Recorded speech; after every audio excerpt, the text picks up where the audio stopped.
We are back. It is back. 126, which is a lot more than when we started. I am Metal Rob, and with me, as always, is the great Carcass John, and guess who else is here? Carcass Spawn. Woo! My daughter, Maren Ingrid, and the mighty. I couldn't think of a good nickname today, so we're just going to go with No Life Till Metal. I like it. Okay. Man, there you go. I can tell you it took everything I had to get here sort of on time. And Scott and I do a lot of work together during the day, off and on sometimes. And so, man, we have been up against it today, have we not? Yes, we have. That's why I was late, actually. Same. So I don't have any shout outs. I'm going to show something that I picked up. So I'm going to let Carcass kick it off because I need to grab the stuff related to the topic. So Carcass, take us away. So speaking of our topic, I'm going to shout out my daughter, Carcass Spawn. She and I have been rolling pretty hard this weekend.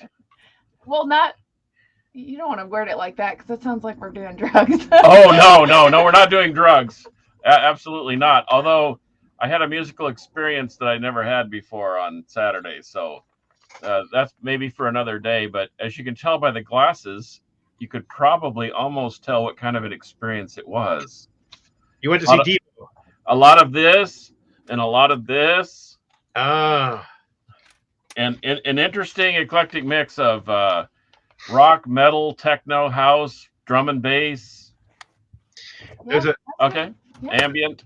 There was one time my wife and I stayed at the Hard Rock Cafe and Hard Rock Hotel in Vegas, and the pool in the back, they have that party pool in the back, and it was just packed full of, let's just call them young people.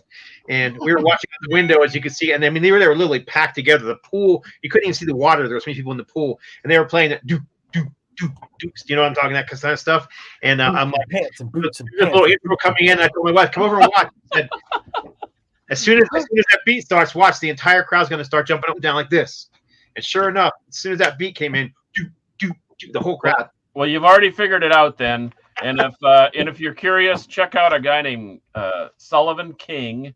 Yes. And he's a metal vocalist, so that's why.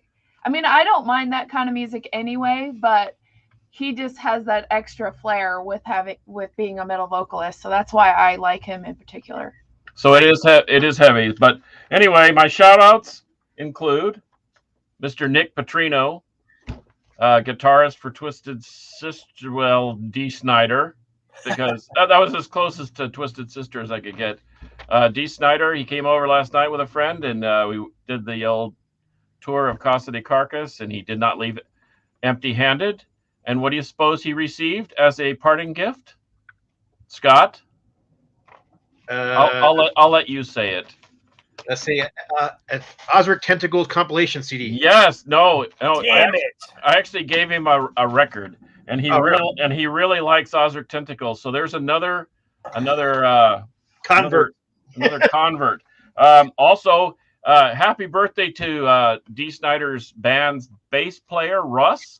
He had a birthday yesterday, and we can't go without saying, and I want to say shout out to Nicky Belmore, although he'll probably never be on the show. He lets his brother do the talking. Charlie has offered to come back, and he's got a crazy idea because he's got the new Corpse Grinder dropping.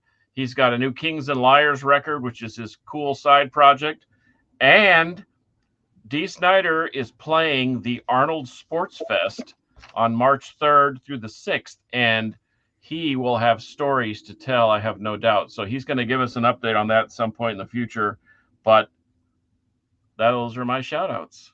And I'm going to go. She's going to go because she's got a pack. She's leaving tonight. Yeah, I so. got a flight to catch, but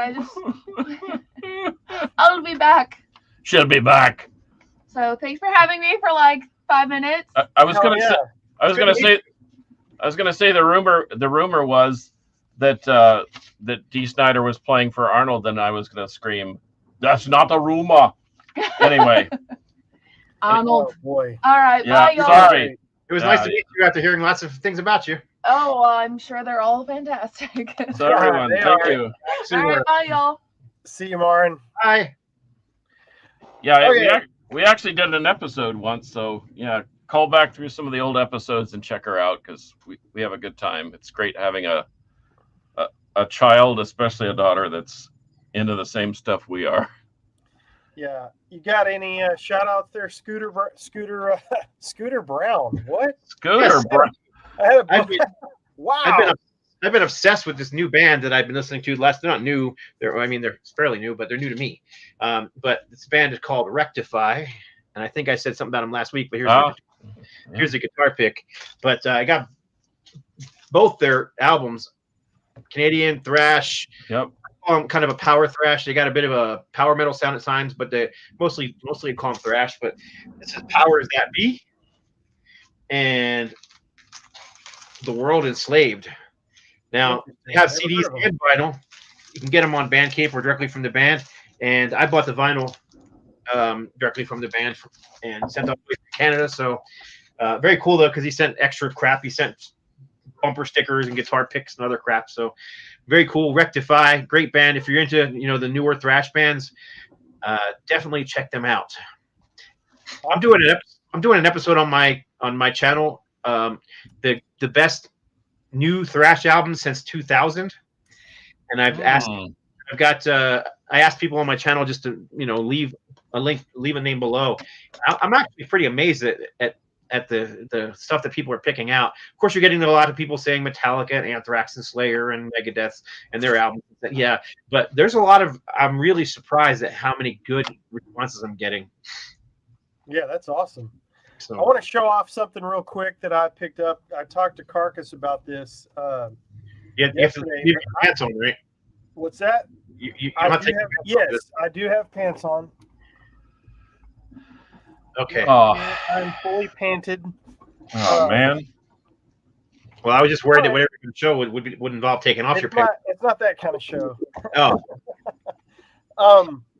So I picked up something online that I did not ever think I would see. I have not seen one of these, especially in the package, in many years. I'm trying to find a date on it, and I don't see it. But you guys are both going to recognize this instantly, and it is new in the package. Yep. That's awesome. Beast. Yeah, now this is the small tapestry, but I remember having these as a kid. I had a Judas Priest one, which is right there. And I also had a Scorpions one, but I have not been able to find one of those. It was blackout. But I had some connection with one of these. I don't remember if I had it or my buddy did, but man, I found this online and for under $30, the guy shipped it here. So I'm pretty stoked to open that up. I almost don't want to open the packaging, but that's pretty stinking cool. So yeah, it is. All right.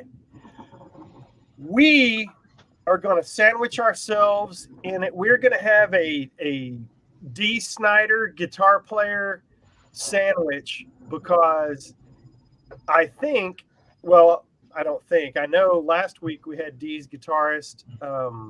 One of his guitarists. One of them, yes.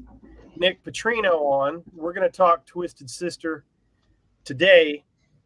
And then next week, I think we may be revisited by an old guest who might just happen to be in the band. So we may get Charlie back, which would be awesome. Best guest ever in my opinion. He was a lot of fun. He'll either be back. He'll either be back next week or the following week, or maybe both weeks. Heck, why not? Let's do it. Like I said, he's involved in the Corpse Grinder project. He and Josta and his brother, they did all the recording, etc. And it's pretty killer. I've heard it. And anyway, so we may have him come in and hit those particular releases and then come back and give us the scoop on the Arnold Schwarzenegger sports. I'm in, man. That dude was funny and had great stories. But so what, Scotty? And last week I had a terrible time keeping up with the comments, and I apologize. There were so many comments coming in, And I didn't want to interrupt Nick, and I wanted to make sure that I stayed on topic with him. And so if I didn't get back to your quote or comment or didn't put it up last week, that's why I apologize. But what Scotty Waters is referring to, I said Scooter Brown. I called you Scooter Brown instead of Scooter Waters. I had a friend in high school named Scott Brown, and for some reason, all of a sudden, Scooter Brown. So here we are. All right. So today's topic for episode 126 of the Metal Roundtable is Twisted Fucking Sister. I'm pretty stoked to talk about this, and I'll tell you kind of my introduction to the band. Let's do it this way. We're going to go through the albums like we always do. Scott is going to have some kick-ass stuff to show everybody, which is always great. But I want to tell you how I got into the band, because that's one of I like to hear how you guys got into them and what you thought and all that too. But for me, it was 84. I had only had my metal sea legs for a year or two. I was 14. So I was getting into hard rock and metal for the, year or two prior. And so I knew about, I want to rock and we're not going to take it and all that stuff. And then I went backward in the catalog. I got You Can't Stop Rock and Roll after that. And then I didn't get Under the Blade until much later. But the thing that I remember most, and maybe we should save this, was the MTV concert. So we'll talk about that as we get to Stay Hungry. But that's kind of how I found out about them, through MTV and music videos and all that, and probably taped a couple songs off of late night metal radio. How did you boys get into Twisted Sister? I had kind of a similar introduction to them. I mean, back in the 80s, the metal thing was just blowing up and there was so much out there. And I think just because of their appearance, I sort of like waved them off, thinking, oh gosh, not another hair metal poser band. And I sort of just left it in my rearview mirror. And then one night I was watching that metal show, and they were going to debate which band was more metal, Twisted Sister or Guns N' Roses. And I thought, is that even a metal comparison? I didn't know, because I knew that Guns N' Roses is just a glorified rock band and they're just whatever. And their first album is brilliant and whatever. But after that, I just sort of lost interest. But then I thought, you know what? I need to delve a little deeper into this Twisted Sister thing. And holy smokes, did I hit I didn't just tap the brakes. I stood on the brakes and did a U-turn and came back around on them. And I actually found Under the Blade on tape, and here it is. And it's a German or a Canadian pressing. I don't know which one, but anyway, it was pretty beat up. I had to reassemble the tape thing and reconnect the tape just because I was so desperate to hear it.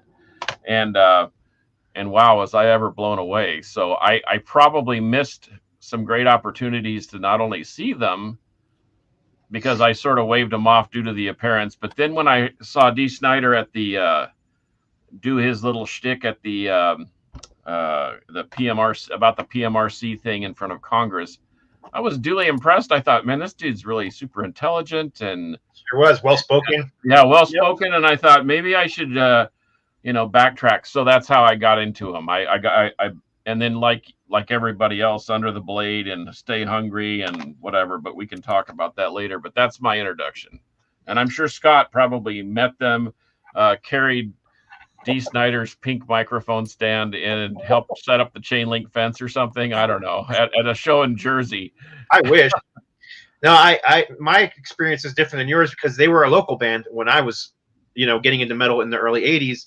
I was actually too young to see them because they always played in the bars back in the day. So my first time seeing them was actually at a club in New Jersey, but I couldn't get in. I didn't even try. I mean, I was nowhere near old enough. So I sat by the back door just so I could hear the pounding music through the back of the club. And I just listened to the band. Wow. me and one of my buddies from New Jersey. But I did get to see them finally for the first time at the Tower Theater in 1983, opening up for a very it was a big crowd, but for the small place. But it was them and Ronnie James Dio on his first tour, Holy Diver. So, but my discovery of them, and I guess we can start. It'll also be kind of the beginnings of the band was this record, and I played this thing over and over and over and over again. This was in all the local record stores, where I was growing up. You could buy it anywhere, and that's where I got my copy from. And I just bought it I actually bought it from the record collector in Trenton, and yeah, I was obsessed with this band. They were so heavy and so fast, but at the same time they were campy. You know what I mean? They had it's hard to explain the campiness. I mean, and then I always liked the version they did a Leader of the Pack on here too, which they should not have redone later, tried to make it a pop song, but this version is much, much heavier than the version they did several years later. But anyhow, that's me. That's how I discovered them, was, as because they were a local band and they were very popular in the area. And friends, I had friends in other bands who were also fans. Guys in Heathens Raids actually were covering a couple of their heavier, faster songs live back in the day. So, wow, that's cool. I did not get Rough Cuts until the very end. When I was collecting records so hot and heavy a few years ago, I didn't get Rough Cuts until the very tail end. That was the last Twisted Sister thing I ever picked up, which oddly enough was the first thing they ever did. And I was shocked that I could find it, and found a nice copy, and I've since let it go or sold it or whatever. But they did a lot of recordings before Rough Cuts. They just didn't have anything released on 12-inch vinyl. I mean, there is like this here. Yep. Which is what, 1979, I think. And it contained Under the Blade and I'll Never Grow Up, and then also this one here, which I believe might have been 1980 or maybe the end of 79. I can't remember. But this is Bad Boys of Rock and Roll, and with a very campy song called Ladies Boy. Was a huge popular song in the area. Ladies Boy, even the radio stations were playing Ladies Boy, in Philadelphia and New Jersey and whatnot. So we were all looking forward to it coming out on their first album, that song, but it didn't. Yeah, I don't think I have. I might have one of those in my little tiny 45 collection, 7-inch collection, whatever you want to call it. But I definitely did not have those, and I knew you would have some gems. So let's get into the proper full-length catalog, unless you've got some other gems to show us before we get to Under the Blade. What's that? Let's get into their full-length albums. All right, I'm going to start us, and then I'm going to step aside because I think I've got something over there that I want us to take a look at. So, Under the Blade comes out. This is 82, and the version that I have is a CD and a DVD, which I think I'm remembering right now because I did not recall that I had this, and it's got the 82 Reading Festival, which I believe, Scott, if I'm right, is the one. Isn't that the one where Lemmy went out on stage and said, "Hey, these are friends of mine. Show them some respect." And yep, they kind of won over the crowd. But yeah, this to show that they were dodging all kinds of fruit and vegetables, and that's the one where there was someone threw a piece of human excrement. There you go. I was trying to think of a nice way to say it. Excrement on the stage. Yeah. If you ever seen that MTV special they did, and he's talking about that, Dee Snider, man, every time I see it, he just cracks me up. He's talking about that. It was a piece of shit, man. A piece of shit. What? Yeah, and this has got the Rough Cuts tracks. I didn't realize that. So I had something I didn't even realize. I knew I had the disc, but I didn't know it had all that stuff on it. So I'll be watching this later. You guys carry on with that. I'm going to grab these. Well, I mean, like you, Scott. I mean, Under the Blade is my favorite Twisted Sister. So, and by the way, this is an Italian pressing of this tape. So go find that, right?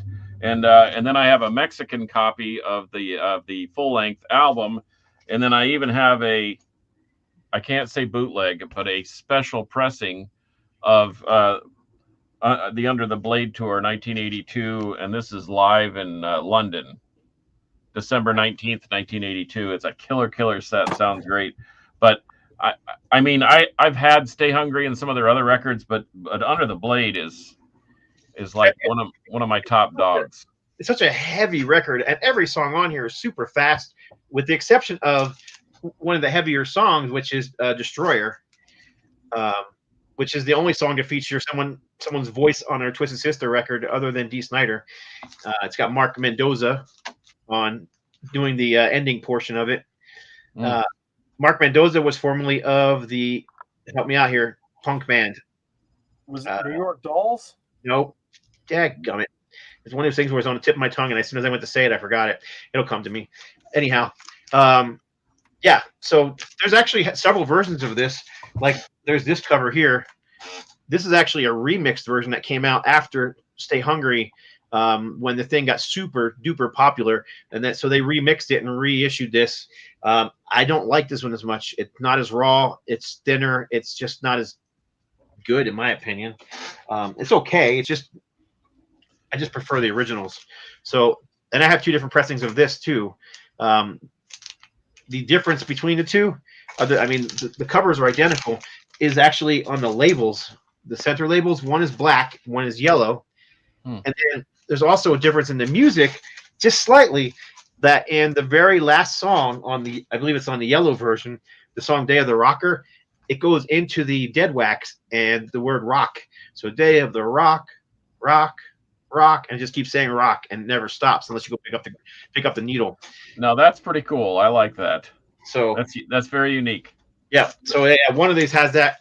One of them doesn't. So that's the difference. They're both on Secret Records, both released the same year. It's just different pressings of the same album. So interesting.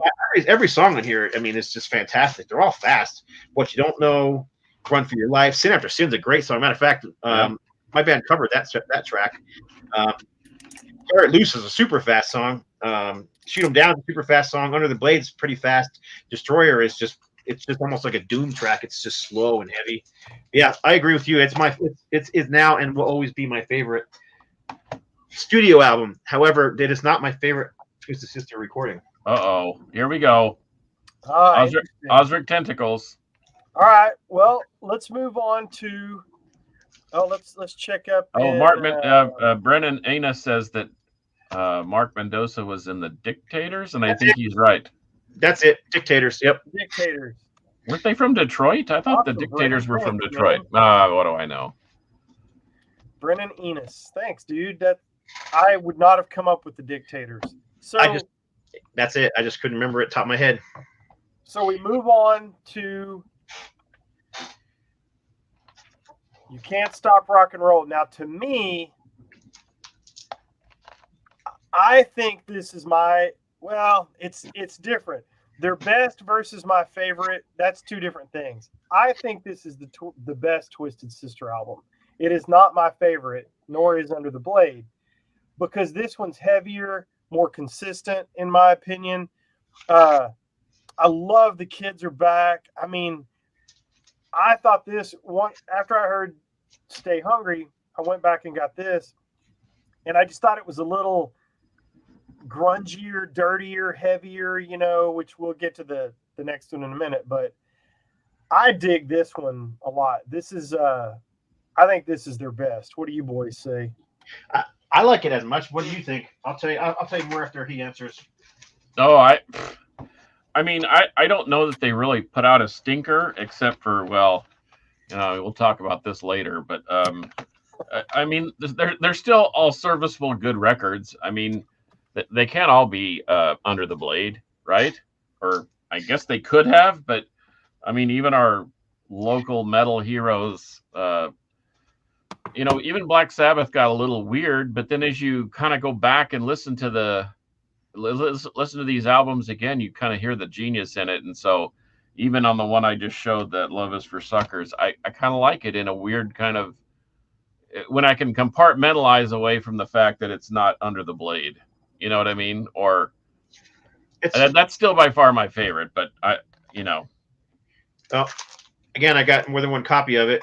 Shocking, I know. Yeah. So this is the U.S. pressing. But if you ever seen the video for the song "You Can't Stop Rock and Roll" that was super popular on MTV back in the day, there's a point where Dee Snider is driving the van or whatever it is, a piece of garbage van, and he holds up a copy of it, and he's all and he chucks it out the window or something like that. The cover was like this, so I had, so I'm like, what is that? I've got to find that. Of course you do. So of course I have both pressings. One is European, this one is United States. But yeah, I agree. The back covers are different too.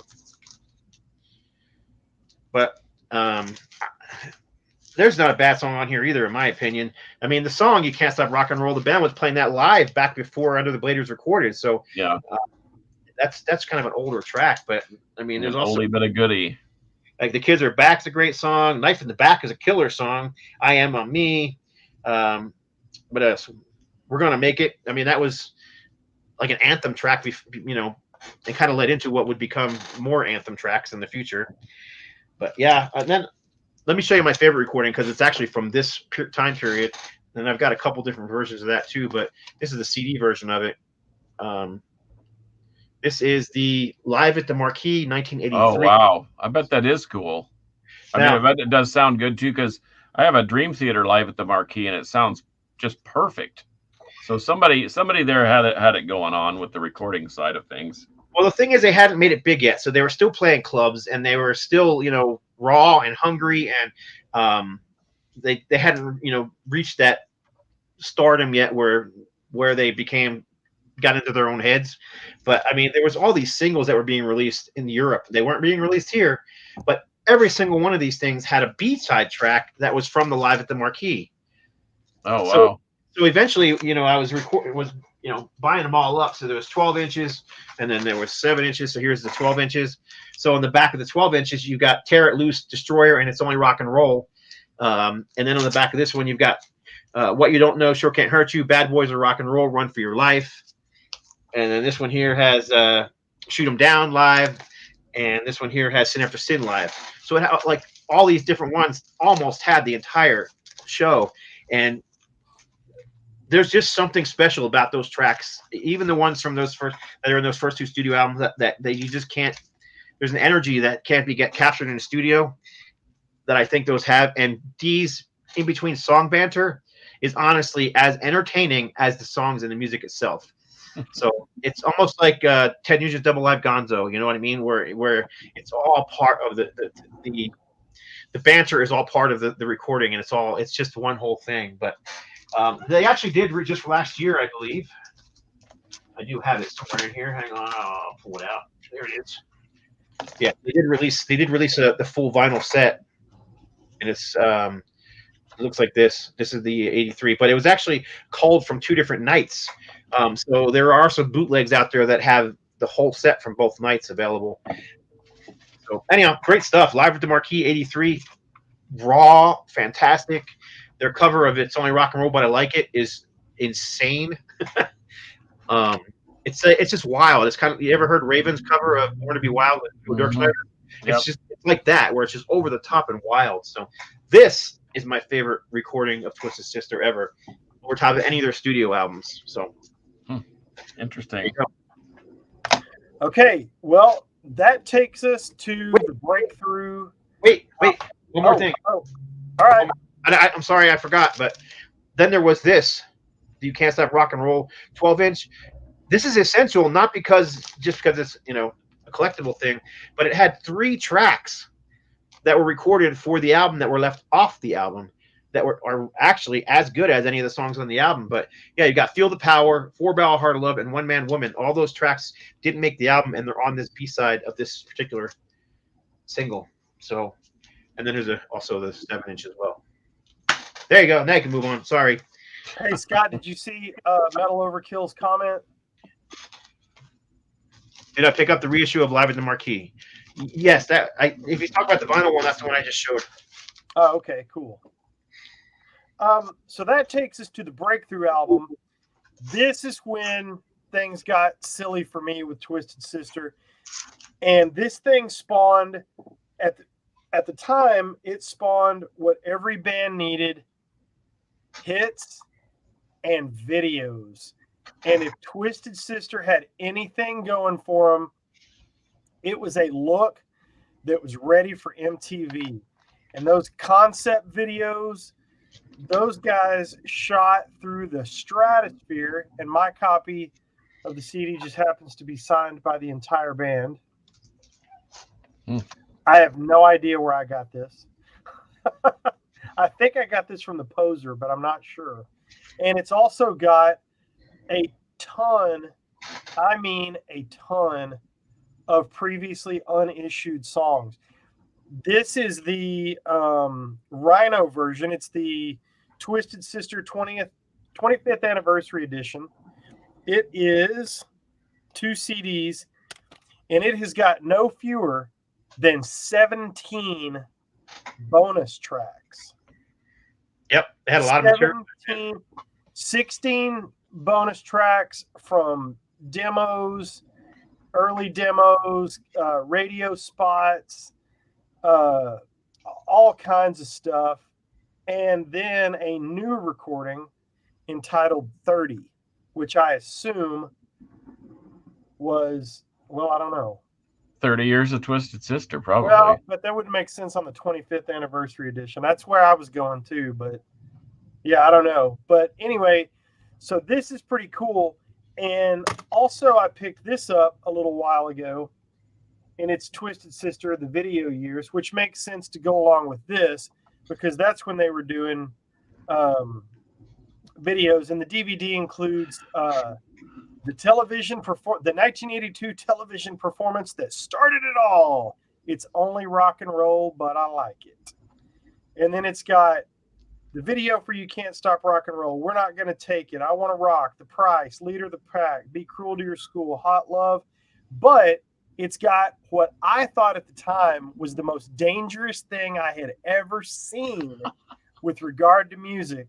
And that was that damn MTV concert where the barricade was breaking and they were going to have to push everybody back.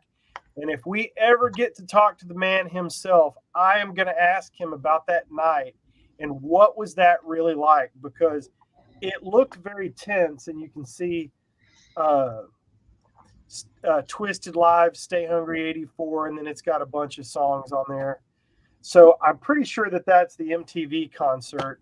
And I can't wait. If we ever get to talk to him one day, I definitely want to ask about that night. And was it really as dangerous as it looked, or was that hype, or what was the deal? But sorry, I got distracted. That's all right. That's it. Yeah. So videos just launched them to superstardom. And so for my money, this is my favorite album. It's the one I played the most. It's the one with all the hits on it. And I freaking loved it. I loved the look. I loved the campiness. I loved all of it. So to me, I'm not saying it's their best, but it is definitely my favorite. And I think it's their second best. I mean, the thing about that album, I was honestly disappointed when it first came out because it had just moved away from what I had loved about them so much on those first 2 albums, and even the early stuff. It was so much cleaner. It didn't have any of the fast, heavy songs on it, and but I've grown to love it over the years. I actually, that version you have, I have a story about, but also I wanted to read this little quote. I thought it was funny, but Dee Snider said, "I don't think Twisted Sister is glam because that implies glamour, and we're not glamorous. We should be called hid because we're hideous." And then he also, that sounds like him, by the way. This is out of his book. He says, "You have to keep in mind that this is 1980. Glitter rock was over. Hair metal didn't even exist yet. Twisted Sister were the sole purveyors of that glitter metal amalgam. Sorry, man, I can't talk. Amalgam. Thank you. A new wave of British heavy metal was brewing, and what do you know? A young American band was waving a new wave of heavy metal flag too."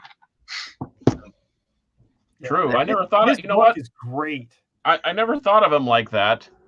In case you don't want to shut up and grab and give me the mic. Yep. Great. Yeah, great book. And I mean, he signed my copy.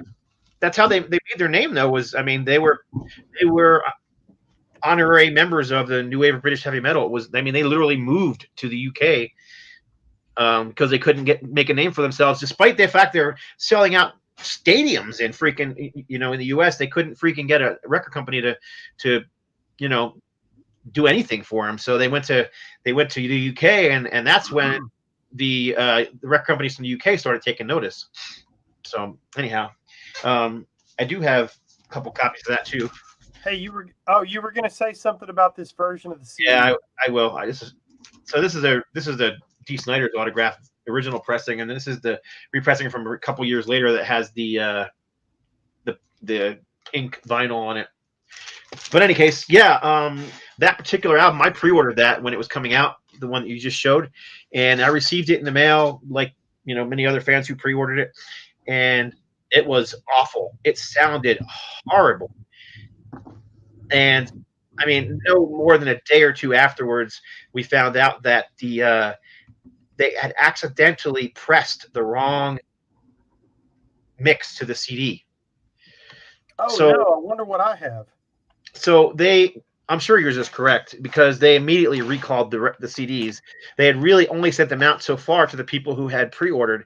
So all of us people who pre-ordered ended up getting a little package in the mail with an apology letter from Twisted Sister, which I still have.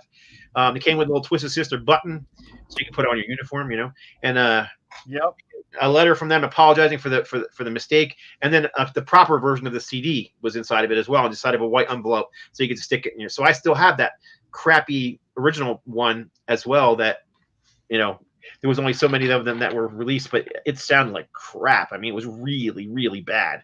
Wow. But yeah, I kept it anyhow. It's a collectible thing, you know.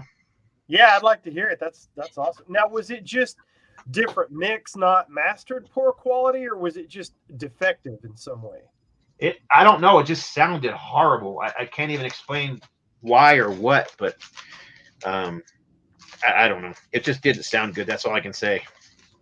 Now, we move on. Oh, did everybody get a go on? Yeah, I mean, I can't argue with anything you guys have said, and once again, admittedly, I'm a little bit of a novice, and I'm a late bloomer at this party of twisted debauchery and sisterhoodness. So, but yeah, Stay Hungry is great, and to your point, Rob, that had all the hits, and it really, because of the video thing, you know, the video might have killed the radio star, but it didn't kill heavy metal for sure. I mean, it actually helped establish some of that. I can remember watching some of those Headbangers Balls and seeing even Overkill had, you know, Overkill, Anthrax, yeah, Twisted Sister, and it was mind blowing and eye opening, or ear opening, I guess in this case, to see those kinds of bands actually get airplay on TV. It was great. The only bad thing about it, here's a couple more 12-inch singles from that era too. Mm-hmm. Again, unreleased live tracks on the B-sides that are fantastic. The only bad thing about all that MTV was they became kind of a cartoon band, and they were no longer. I mean, they were the band that, you know, they would get arrested for cussing on stage, and, you know, those kind of things. They were kind of a dangerous band, you know. Twisted Sister, don't go watch them; they're evil. That was kind of what people perceived them as. But once those videos started coming out, and they became like, you know, the cartoon violence and all that kind of stuff in there, they became a cartoon band and almost a household name. And they went from being a band that was calling in, you know, 20 to 30 somethings to a band that was getting families to come to watch them play, you know. Those were bringing their little kids, because it was just, they were the safe band. They were just fun. And that's how they ever wanted to be. But don't you find that odd that Twisted Sister got singled out when you had bands like Wasp and the like doing, I mean, I don't want to say evil things, but controversial things with saw blades placed in specific areas of one's garments and so forth. And I don't know. That just sounds, that I've never heard anybody say that Twisted Sister was a dangerous band, other than I did have friends that say that they were incredibly loud. And that they were heavy and fast, but I find that odd that they were dangerous. I think, though, even as a young teenager, I realized that all of that stuff was shtick, and I thought it was such a beatdown how they dragged Judas Priest through the mud and Twisted Sister through the mud. I even wrote a paper about it in high school, and defending those guys, which I think I'm going to find. And if we ever run into D, I'm going to. He's got to sign. He's got to sign the paper. He's got to grade your paper. Oh my gosh, that would be awesome. So, I guess I couldn't figure out why can't anybody else see past the shtick and the show and just the entertainment. I never was threatened by Wasp, like you said. I mean, yeah, they were doing some outrageous, crazy stuff, but that's what made it rock and roll and metal for me. But was it any more outrageous than Gene Simmons spitting blood or blowing fire? Or nope. No. I mean, and wearing leather and high heels, and or Alice Cooper hanging himself or chopping his head off, or yeah, it's just all good fun and good vaudeville, as Alice Cooper would say. Yeah, it's like going to the movies, and that's okay. You know that you should know that it's not real, but it's just entertainment, like you say. It's just an escape. It's just good fun. Well, sure. So that takes us from Stay Hungry to the next one. Come Out and Play. And I'll bet you I know that Scott is about to show us the pop-up manhole cover vinyl. Am I right? Yep. That's it. Yep. One of the coolest album covers with the pop-up manhole. I freaking dig that. Mine is a cutout copy of the Spitfire CD with the bonus track King of Fools. My favorite songs on here, I like Come Out and Play. I didn't really care about Leader of the Pack. I like You Want What We've Got. Be Cruel to Your School. Kind of fun. I Believe in You is a cool ballad. Leader of the Pack was better on the first album, and it was a mistake to re-record it, and it was really a mistake to release it as the single. Yeah. But my favorite song on here is Kill or Be Killed. Now that is a classic heavy Twisted Sister track. So I don't think you should sleep on Come Out and Play. I think they were still pretty, stratospheric at this time. I don't think it did not do what Stay Hungry did, but still a good record, and right along in there with Stay Hungry. If you like Stay Hungry, you would dig this one too. Yeah. This is and something I just discovered on the J card of this cassette, because I just have the cassette only. But look at this information card thing. It's got a place to order your shirts and your merch, and it's got all the lyrics, and it's got these weird pictures of the band. I mean, look at that. That's production value right there. And I didn't even know that it was in there. Interesting. I think I was even in their fan club, the Sick MF and Friends of Twisted Sister, for like a minute. Yep. Back in the 80s. Yep. I got a bunch of stuff put away from them. Also should be mentioned that Al Cooper guests on this album. Oh, wow. And was also in the video for the song Be Cruel to Your School. Again, appealing to a much younger crowd, Be Cruel to Your School, just adding to that whole cartoonish nature of the band. Even the band photo on the back, they were no longer the dangerous band. They were becoming a cartoon of themselves. I don't think this album is anywhere near as good as the first three. It's got some decent songs on it, but yeah, I mean, if I did I don't know, this wouldn't even make my top 5 Twisted Sister recordings. So it's okay. It's just not great. But it's got a cool cover that pops the lid off the manhole cover. It does. It's got a couple great songs. Like The Fire Still Burns is a really good song off of here. But yeah, and there was a lot of singles released for this thing too, and it just didn't do much for him. It didn't hit the heights that Stay Hungry did. Not even close. Yeah. I was still digging them. And then probably got what? Here's 4. There's 4 singles just from that album alone. Yeah. So they had a lot of singles. They just didn't do as well. Carcass, did you get a go on this one? Yeah. Okay. Yeah, he showed his cassette. That brings us to what I did not get this for, years and years and years after it came out. So in 87, they put out Love Is for Suckers. I dig it. You dig it? I think it's cool. I I love Wake Up the Sleeping Giant. I Yep. love Great Love song. It for Suckers. I really love the song You Are All That I Need. Great ballad in the vein of The Price from Stay Hungry. Man, I slept on this for many, many years. I think it's pretty good. Well, I slept on it too, to the point where somebody gave me this copy, and just out of, I didn't want to Metallica Lulu it and just keep it on the shelf, so I got it out and I actually listened to it, and this, I still have this, and Lulu I put in that last stash for you, Rob, just because I wanted to see if you were paying attention. But Yes, I was. anyway, this thing it's actually pretty good, like you said. It's if I think as bands go in, go deep into their careers, that sometimes you have to just compartmentalize and say, okay, like Metallica, for example, we are not going to get Kill 'Em All, we're not going to get Ride the Lightning, and we're not going to get Master of Puppets ever again. But does that mean they can't put out a good record? I hope they put out a good record again. But Potato Fry coming through. yeah.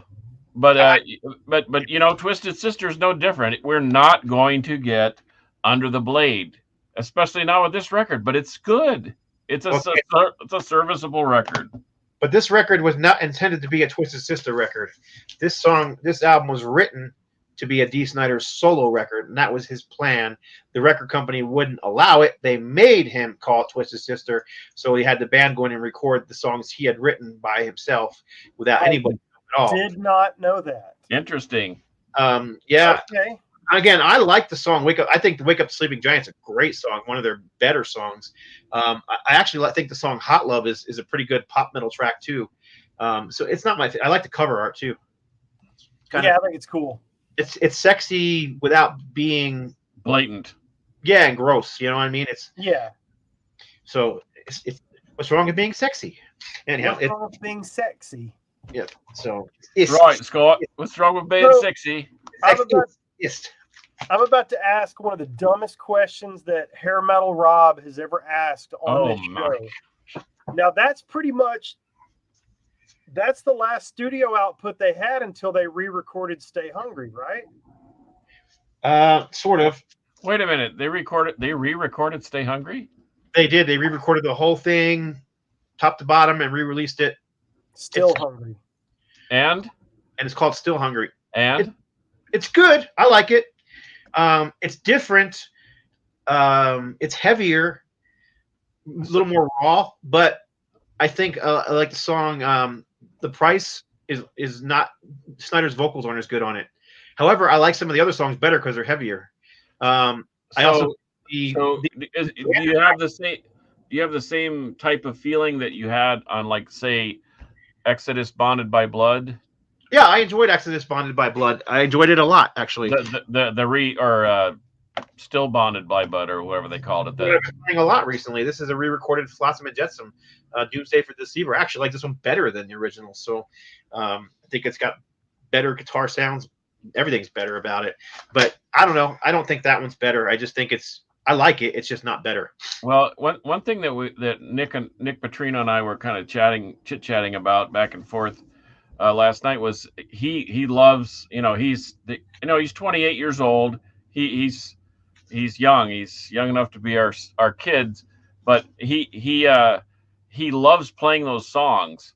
Those, when Dee does a show, obviously he does Twisted Sister songs because that's what he's known for. And man, that time we saw him I saw him at the Lava Cantina. I don't remember if you were there, Rob, or not, but dude, I don't think I've ever heard Twisted Sister sound so good. I never saw Twisted Sister. Can you believe that? But when you think about his band, I mean, Dee's current band is basically an all-star band. Agreed. Those guys have chops, and they have skins on the wall, and so I would love for him to go out on the road and revisit, take a couple of tracks off of every record, even this one, and do something with it, and just let those dudes rip and play it heavy and get crazy with the solos and so forth. But that's just my idea. But I don't mind the rehashing of old songs. And I agree with what you're saying about doing a kind of a Twisted Sister greatest hits as Dee Snider, which I think he probably does a lot of that, like you said. But man, his solo stuff is so good that it would just be a gross oversight for him to not play his new solo stuff. And I know you're not advocating that. Oh no, I'm just saying. Man, that stuff is so good, and it's heavy. Well, his last two heavy metal. Since the Belmore brothers and Nick and Russ are involved, his last two albums smoking. And they have put him, and just like Charlie suggested, Dee wanted to go out on a high note, and so that last album that he put out, they didn't even think about Leave a Scar. I mean, that was just kind of an afterthought. But you can't stop rock and roll, and guess what? Leave a Scar, I think, could be compared equally to the previous record, and I can't wait to hear what they're coming up with next, quite honestly. I don't have Leave a Scar, and I need to fix that right now. Hey, we haven't done this in a while. I apologize. Let's go through a couple of comments real quick. I've got more. Yep, there it is. Is that all Dee Snider stuff?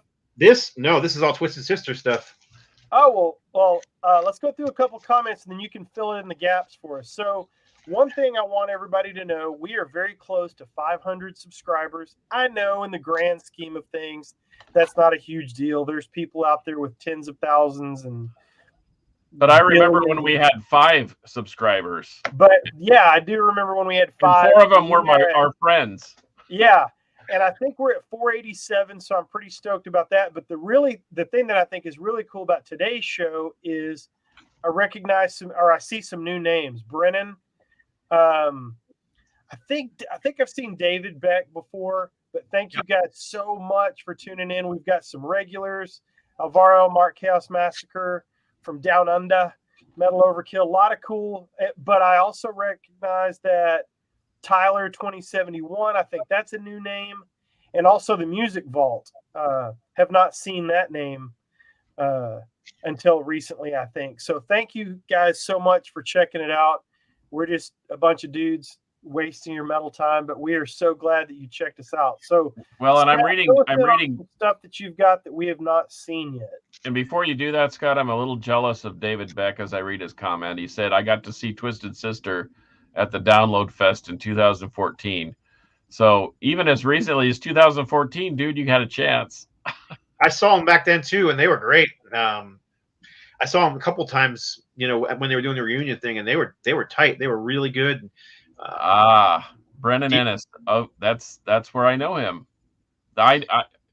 Awesome. Anyway. All right. Cool. Well, let me go quick because we're running out of time. But yeah, they also released a live album. This is live at the Hammersmith '83. This is on the Stay Hungry tour. This was released on CD back in I don't know, the '90s, I think it was. Mm-hmm. They re-released the vinyl a few years ago. It was on Atlantic Records.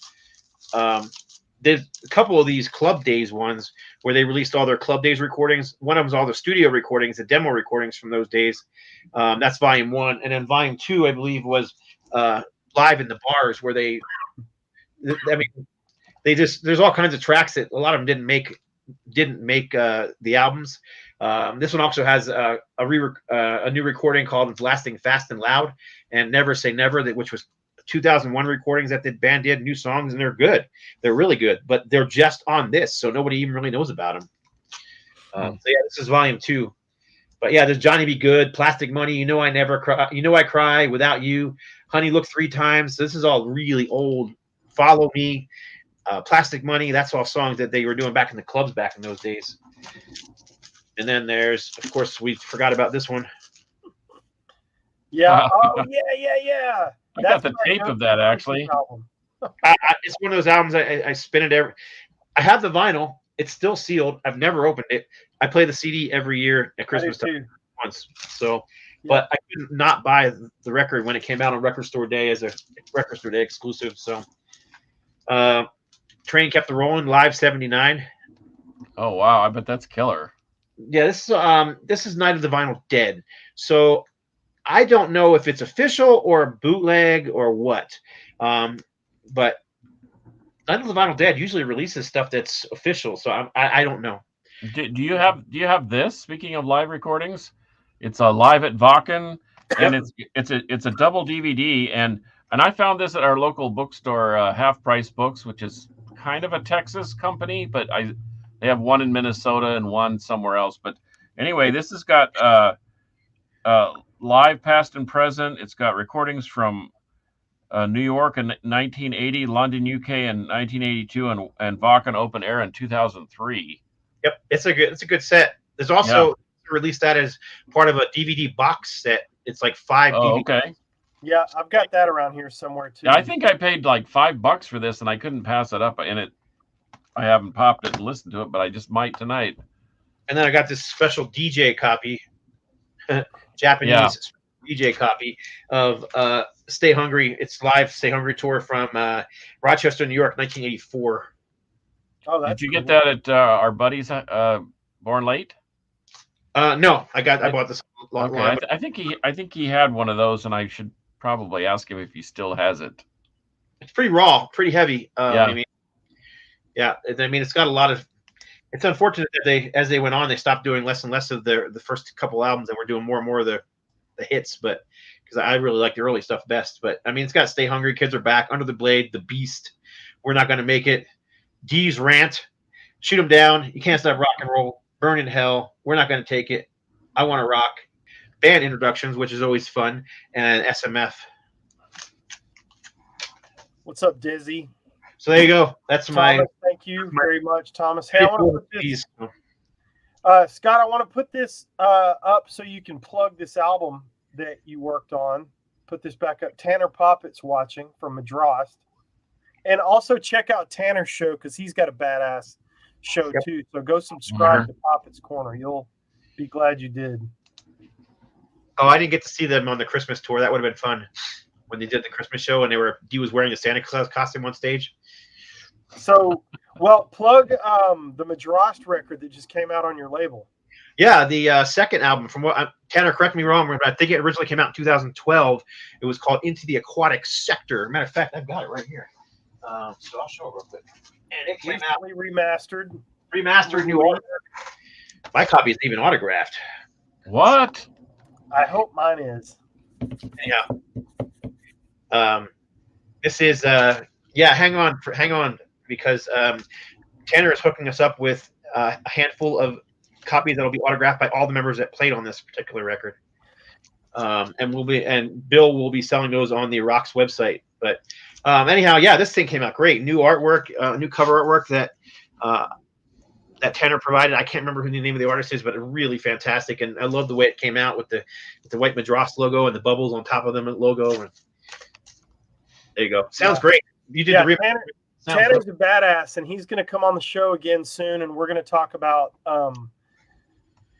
here we go. He's going to come back on the show soon, and we're going to talk up the album and what he's working on. So look forward to that, and we'll have a cool topic for Tanner that day too. So, hey Rob, I was going to tell you, when you go looking for this, there's a major problem with it, and Charlie told me that it's just a terrible problem. There's about 10 different colored versions of this. That's a problem for you, not for me. That's right. Oh yeah, here I go again. Yeah. And so I luckily got the red copy, but there's like clear, black, yellow, pink, blue. Yeah, it's amazing. I love colored vinyl. You know I do. Look at that. Yeah, dude. Iron Jaw, Gamicide. Iron Jaw, Gamicide. One and the same. One and the same. One and the same. One and the same. Yeah. I can't wait to get that, dude. Yeah, I think Bill started shipping them all this past weekend, so they're probably all in the mail. Admittedly, when FOAD did the box set and Rick and I kind of put all that stuff together, I was a little disappointed. And in fact, didn't Mark Fields kind of remaster a version for us of the Victims of Science? I don't remember. I kind of remember that. Anyway, the only question I have on that, and I'm sure that it sounds better than that one, but did it have the little instrumental intro at the very beginning, or did you take that straight off the original 90s? That Gamma Side record, Victims of Science, that Scott was holding up, it came off Rick Perry's original DAT tape master. Okay. So whatever was on that.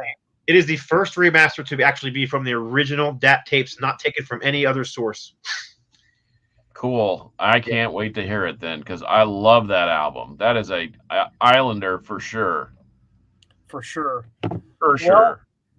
For sure. We need to wrap it up, boys. It's funny because we started out the show doing 20 to 30 minutes, and now we can't shut up, and we're on for a whole hour every week. But hey, there would be no us without you. We appreciate you so much. Thank you for everybody that subscribes. Thank you for all the comments. I think we did a pretty decent job of getting them all up. Here's who did the artwork, Scott. Tony Cole. Oh yeah, it's fantastic painting. Yeah, it it looks really cool. From an artistic person, yeah, it's mind blowing. I love it. Oh, it's great. Man, I wish mine would show up. I'm excited. So you can subscribe, please, on YouTube. You can always find us on Facebook and YouTube. If you can't watch us live, it's always out there later for you to check out. Go binge watch all our bullshit from the past. You've got 125 episodes to catch you up. Some better than others. Some production is better than others. And but we will see you next week at the same time, same place. You can follow me on Instagram at I am Metal Rob. You can follow the Carcass on Instagram at Carcass John Art. And you can find Scott very easily by just searching Scott Waters on YouTube. Scott's a badass. He's got over 10,000 subscribers. Potato Fry asked, does anybody remember Pusshead Art? Of course we do. Absolutely. How could you forget? Metallica, Zorluk. Anyway, yes. Signing off from episode 126. We are the Metal Roundtable. Thank you so much. And until next time, Metal will prevail. When do you think I'll end it? Is it now? I don't know. When you're such a twisted sister. Is it now? I need to get a nose hair trimmer. That's not a bad idea.